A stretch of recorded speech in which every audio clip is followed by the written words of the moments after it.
اللهم يا من أنت المقتدر وأنت على كل شيء قدير، أسألك باسمك العلي العظيم أن تجعل لليمن وأهلها فرجا قريبا ومخرجا من كل ضيق، يا رحيم المستضعفين، يا رحيم المستضعفين من الرجال والنساء والولدان، لا يستطيعون حيلة ولا يهتدون سبيلا، نستغفرك ونتوب إليك، نستغفرك ونلجأ إليك، ردنا إليك ردا جميلا، أصلح شأننا، أمنا في أوطاننا،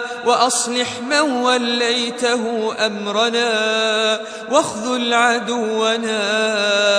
اللهم من كادنا فكده، ومن مكر بنا فامكر به، اللهم ومن أعاننا على الخير فاحفظه من كل سوء ومكروه، اللهم وشاف جرحانا وعاف مبتلانا يا أرحم الراحمين.